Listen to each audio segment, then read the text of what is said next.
काम अधूरा नहीं, पूरा कीजिए। सब्सक्राइब के साथ साथ घंटी जरूर बजाइए। जय हिंद दोस्तों, स्वागत है आप सभी का एक बार फिर से हमारे YouTube चैनल दी कॉपी पेन में।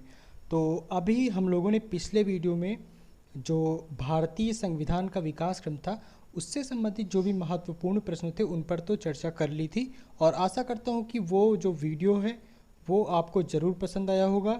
ठीक, बाकी आज हम प्रस्तावना से संबंधित जितने भी महत्वपूर्ण प्रश्न हैं उनकी वन लाइनर रूप में चर्चा करेंगे। ठीक, प्रस्तावना आप अगर फिर से पढ़ना चाहते हैं ये वाला लेसन, तो आप प्लेलिस्ट में जाके भारतीय संविधान नाम की जो प्लेलिस्ट है, ठीक है, उस पर आप चेक करिए, वहाँ पे वीडियो आपको अवेलेबल होगा।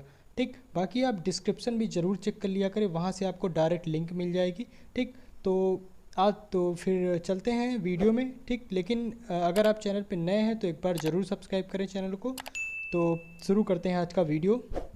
तो पहला प्रश्न है कि भारतीय संविधान की उद्देशिका का जो स्रोत है वो क्या है। ठीक, तो ये है उद्देश्य प्रस्ताव जो पंडित नेहरू ने प्रस्तुत किया था, और ऑस्ट्रेलिया का संविधान। ठीक, क्योंकि यहाँ से ऑस्ट्रेलिया के संविधान से भारतीय संविधान की लैंग्वेज को लिया गया है।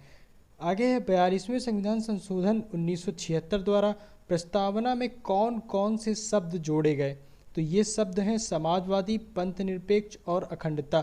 ये बहुत ही इंपॉर्टेंट क्वेश्चन है दोस्तों, इसको आप ज़रूर याद रखें। ठीक, अक्सर एग्ज़ाम में पूछ लिया जाता है। और भारत में संप्रभु कौन है, तो हम भारत के लोग। आगे है संविधान की प्रस्तावना में जो सुनिश्चित कितने प्रकार की न्याय की बात कही गई है। तो हमारे संविधान में 3 प्रकार के न्याय की बात की गई है, संविधान की प्रस्तावना में। तो सामाजिक न्याय, आर्थिक न्याय और राजनैतिक न्याय। इसी प्रकार आगे है कि प्रस्तावना द्वारा कितनी प्रकार की स्वतंत्रताएं सुनिश्चित की गई हैं। तो वो हैं 5 प्रकार की स्वतंत्रताएं: विचार, अभिव्यक्ति, विश्वास, धर्म एवं उपासना। ठीक, तो इतने क्वेश्चन आपको समझ में आ गए होंगे, सिंपल है। ठीक, आगे है राज्य का जो महत्वपूर्ण तत्व क्या है। ठीक, तो ये संप्रभुता है। ठीक है, राज्य का एक महत्वपूर्ण तत्व क्या है, संप्रभुता है। ठीक, बाकी ये ऑप्शन के अकॉर्डिंग होगा। ठीक, तो यहाँ पे आप याद रखिए कि राज्य का महत्वपूर्ण तत्व क्या है, संप्रभुता। संविधान में अब तक कितनी बार संशोधन हुआ है, तो संविधान में अभी तक सिर्फ एक ही बार क्या हुआ है, संशोधन हुआ है। ठीक, आगे है कि और ये कब हुआ, 1976 में हुआ था 42वां संविधान संशोधन। संविधान का कौन सा भाग संविधान की आत्मा है, तो ये है प्रस्तावना। विश्व का प्रथम पंथ निरपेक्ष राष्ट्र कौन सा है, तो संयुक्त राज्य अमेरिका। अगला हमारा क्वेश्चन है कि भारत की जो संप्रभुता है वो किस में निहित है, तो भारत की जनता में निहित है। गणतंत्र क्या होता है, तो भाई जिस राज्य का जो अध्यक्ष होता है वो वंशानुगत ना हो। जैसे भारत में जो राष्ट्रपति का पद है वो वंशानुगत तो है नहीं। ठीक, उसका अप्रत्यक्ष रूप से निर्वाचन होता है, तो वही क्या है, इसलिए भारत में गणतंत्र है। और ब्रिटेन में क्या है कि वहाँ पे वंशानुगत है।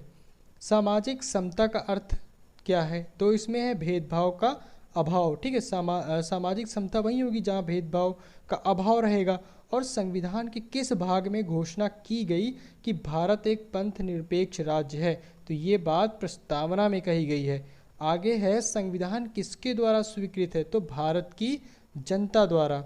प्रस्तावना में वर्णित वह कौन सा प्रावधान है जो सभी वयस्क नागरिकों को मतदान का अधिकार प्रदान करता है, तो ये प्रजातंत्र।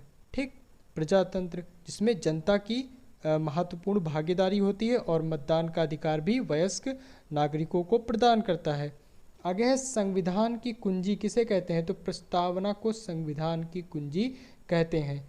भारतीय लोकतंत्र के आदर्शों को किसमें देखा जा सकता है, तो प्रस्तावना में आप देख सकते हैं। और संविधान की प्रस्तावना में जो हमारा देश है उसके कौन कौन से नाम है, तो एक तो भारत है, ठीक, और दूसरा इंडिया। तो दोनों नाम है, एक नहीं है सिर्फ भारत, दोनों नाम है। ठीक है, आगे है प्रस्तावना में जो कितने प्रकार की जो न्याय है, स्वतंत्रता है, समानता है, भ्रातृत्व है, ठीक, उनमें कितने, उनकी संख्या कितनी है, तो 3 प्रकार के न्याय की बात कही गई और 5 प्रकार की स्वतंत्रता, भ्रातृत्व में 1 और 2 प्रकार की समानता की बात कही गई है। आप अगर प्रस्तावना याद है तो आप समझ गए होंगे कि मैं क्या कहने की कोशिश कर रहा हूँ।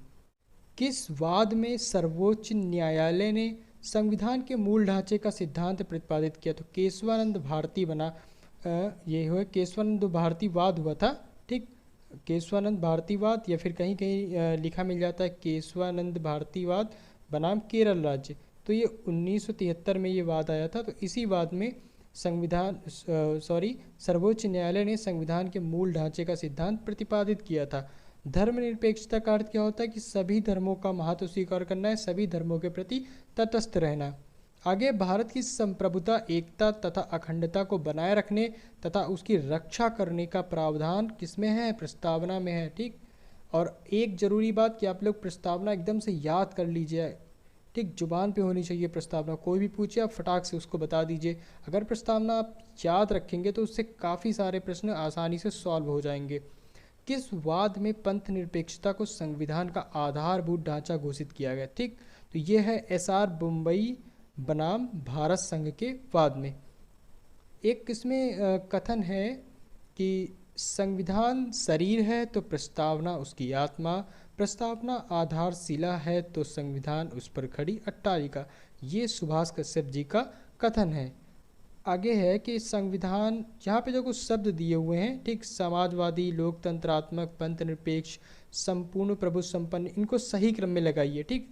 पेपर में ऐसे भी पूछ सकते हैं। तो अगर आप प्रस्तावना पढ़ेंगे तो शुरुआत जहाँ से होती है कि हम भारत के लोग, भारत को एक संपूर्ण प्रभुत्व संपन्न, समाजवादी, पंथ निरपेक्ष, लोकतंत्रात्मक गणराज्य, ठीक। तो यहाँ से आपको शब्दों का सही क्रम पता हो जाएगा कि सबसे पहले संपूर्ण प्रभु संपन्न, समाजवादी, पंथ निरपेक्ष, लोकतंत्रात्मक, ठीक, ये सही क्रम है शब्दों का, ठीक। और ये अभी जितने भी प्रश्न थे ये मोस्ट इम्पॉर्टेंट प्रश्न है, ठीक। इनको आप ज़रूर याद कर लीजिए। और बाकी आप चैनल पे नए हैं तो सब्सक्राइब भी ज़रूर करिए और इस वीडियो को अपने दोस्तों तक भी पहुंचाइए, ठीक। बाकी आप ऐसे ही अपना सहयोग बनाए रखें और डिस्क्रिप्शन में जाकर वहाँ पे लिंक प्रोवाइड की गई हैं, उनको ज़रूर से ज़रूर देखें। और वीडियो में तक बने रहने के लिए आपका बहुत बहुत धन्यवाद।